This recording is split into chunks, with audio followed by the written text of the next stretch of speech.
Jésus, mon ami, ce matin je prie que je sois un humble chrétien. Je te remercie pour ton Saint-Esprit qui me fait chanter ce refrain. Avec toi aujourd'hui tout ira bien. Tu enverras mon ange gardien. Jésus, mon ami, ce matin je prie que je sois un humble chrétien. Je te remercie pour ton Saint-Esprit qui me fait chanter ce refrain. Ta parole transforme tout mon cœur. Pour moi il n'y a rien de meilleur. Jésus, mon ami, ce matin je prie que je sois un humble chrétien. Je te remercie pour ton Saint-Esprit qui me fait chanter ce refrain. Ta parole me rend obéissant. Je suis heureux d'être ton enfant.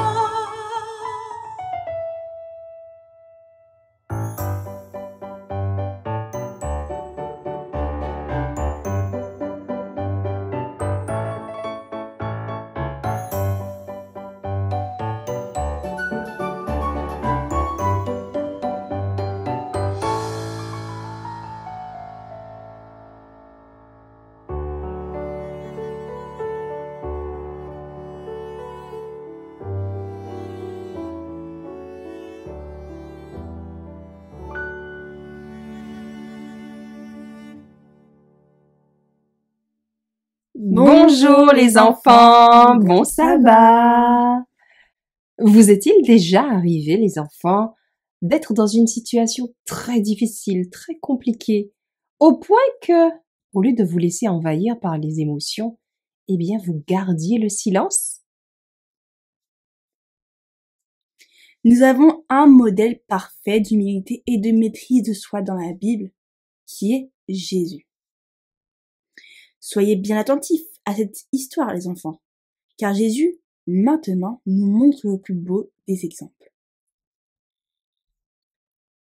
Alors que Jésus enseignait au temple, tôt le matin, beaucoup de gens vinrent à lui pour l'écouter. Pendant ce temps, des scribes, des pharisiens, amenèrent une femme accusée d'adultère devant Jésus.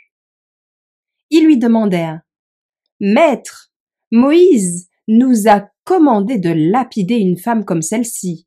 Qu'en penses-tu » Ils posaient cette question pour le mettre à l'épreuve et chercher une occasion de l'accuser.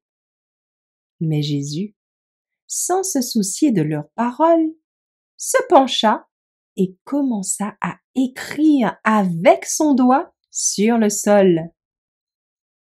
Les scribes et les pharisiens avaient conspiré pour amener cette femme devant Jésus.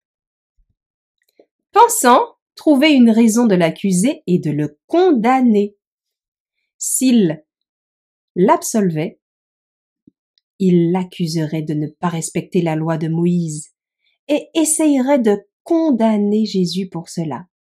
Et si Jésus disait qu'elle méritait d'être lapidée, ils l'accuseraient auprès des Romains d'usurper leur autorité. Mais Jésus comprenait parfaitement leurs intentions. Il pouvait lire dans leur cœur et connaissait le passé de chaque personne présente. Il ne sembla pas se soucier de la question des pharisiens. Pendant qu'il parlait et se pressait autour de lui, il se baissa et écrivit avec son doigt sur le sable. Alors que Jésus continuait à écrire sur le sol, il traçait en fait les péchés spécifiques commis par ceux qui accusaient la femme, en commençant par les plus âgés jusqu'aux plus jeunes. À la fin, les pharisiens, impatients de la réaction de Jésus et de son retard à répondre à leurs questions, se pressèrent autour de lui pour obtenir une réponse. Mais lorsqu'ils posèrent les yeux sur les mots écrits sur le sable, ils furent remplis de crainte et de surprise. Ceux qui les observaient, voyant leur expression de honte et d'étonnement, s'approchèrent pour voir ce qui les troublait tant. Ainsi, beaucoup de ceux présents purent lire les péchés cachés des accusateurs de la femme. Alors, Jésus se redressa et leur dit : « Que celui d'entre vous qui n'a jamais péché jette la première pierre contre elle. » Puis, il se baissa à nouveau et il continuait à écrire sur le sol. Les accusateurs réalisèrent que Jésus connaissait non seulement leurs péchés passés, mais aussi leur intention en amenant la femme devant lui. Dans sa sagesse incomparable, il avait fait échouer leur complot habilement conçu contre lui. Ils craignirent que Jésus ne révèle publiquement leur culpabilité à tous ceux présents. Alors, se sentant convaincus par leur conscience, ils sortirent un à un, commençant par les plus âgés jusqu'aux plus jeunes. Finalement, Jésus resta seul avec la femme, se trouvant au milieu de tous. En effet, aucun des accusateurs de la femme ne pouvait se prétendre moins coupable qu'elle. Après que les pharisiens se soient dépêchés de quitter la présence de Jésus, bouleversés de voir leur culpabilité mise à nu, Jésus se redressa et regarda la femme. Il lui demanda : « Femme, où sont ceux qui t'accusaient ? Personne ne t'a condamné ? » Elle répondit : « Personne, Seigneur. » Et Jésus lui dit : « Moi non plus, je ne te condamne pas. Va et ne pêche plus à l'avenir. » Les yeux de la femme se baissèrent devant le regard calme et scrutateur de Jésus. Remplie de honte, elle n'osa pas soutenir le regard de cet être saint. Alors qu'elle attendait avec anxiété sa sentence, qui devait être prononcée sur elle, des paroles frappèrent ses oreilles étonnées. Non seulement elle était libérée de ses accusateurs, mais ceux-ci étaient renvoyés convaincus d'avoir commis des crimes plus grands que les siens. Après leur départ, elle entendit les paroles solennelles de Jésus. « Personne ne t'a condamné ? Va et ne pêche plus à l'avenir. » Son cœur, touché par une douleur cuissante, fut rempli de gratitude envers son Sauveur. Elle tomba aux pieds de Jésus, exprimant par des sanglots les émotions qui l'envahissaient. Elle confessait ses péchés avec des larmes amères. En effet, ce fut le début d'une nouvelle vie pour cette âme tentée et déchue. Elle embrassa une vie de pureté et de paix, entièrement consacrée au service de Dieu. En ramenant cette femme à la vertu, Jésus accomplit un acte encore plus grand que la guérison des maladies physiques les plus graves. Il guérit la maladie de l'âme qui mène à la mort éternelle. Cette femme pénitente devint l'une des disciples les plus ferventes de Jésus. Elle exprima sa gratitude pour le pardon et la compassion du Christ par son renoncement, son amour et son adoration. Amen. Jésus a fait preuve d'une très très grande humilité. En effet, plutôt que de revendiquer sa supériorité ou d'exercer un droit de jugement, il s'est mis lui-même dans une position d'infériorité par son attitude.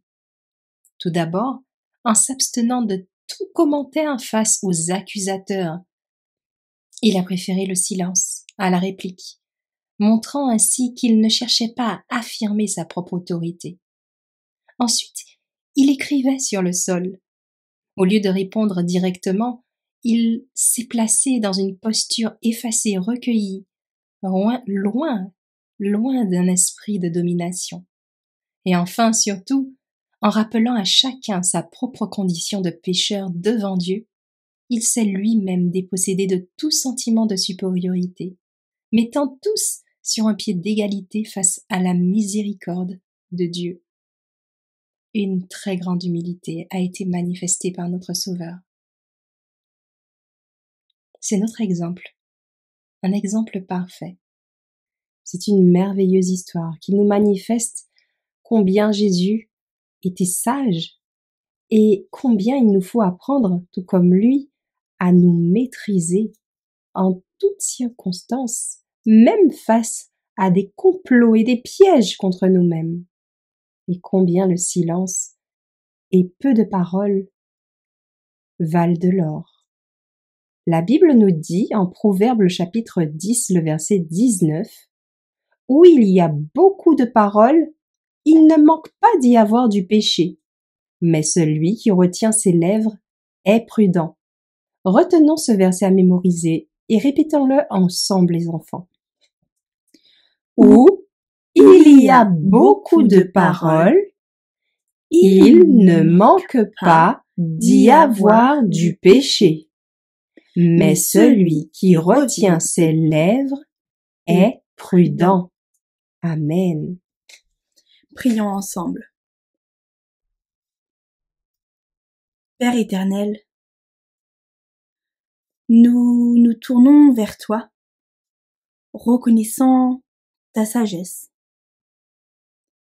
comme l'a démontré Jésus dans l'histoire de la femme adultère. Nous sommes touchés par ton attitude aimante et miséricordieuse envers cette femme pécheresse. Alors que les pharisiens et les scribes cherchaient à piéger Jésus. Nous te remercions pour ton Esprit Saint qui a permis à Jésus de voir au-delà des apparences et de lire les secrets des cœurs. Nous sommes émerveillés par ta patience et ta sagesse, alors que Jésus prenait le temps d'écrire sur le sol avant de répondre. Nous te prions de nous accorder cette même humilité et cette même maîtrise de nous-mêmes. Pardonne-nous nos propres péchés, Seigneur, et aide-nous à reconnaître notre propre besoin de miséricorde et de grâce. Aide-nous à suivre l'exemple de Jésus. Sois avec nous pour le moment d'étude qui va suivre. Au nom de Jésus. Amen.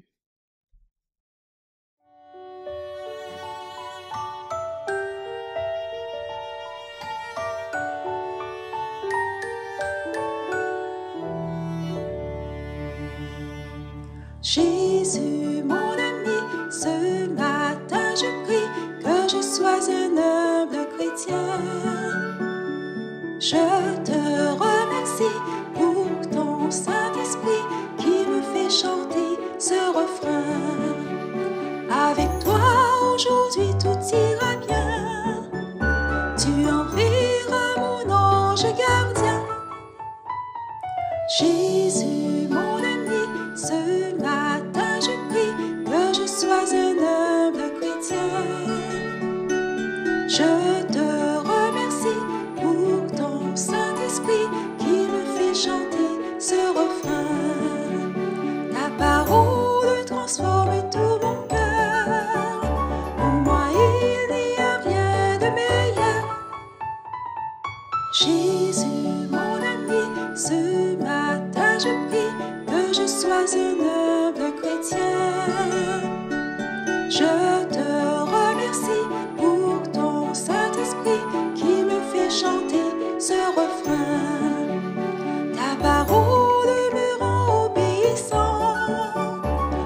suis heureux d'être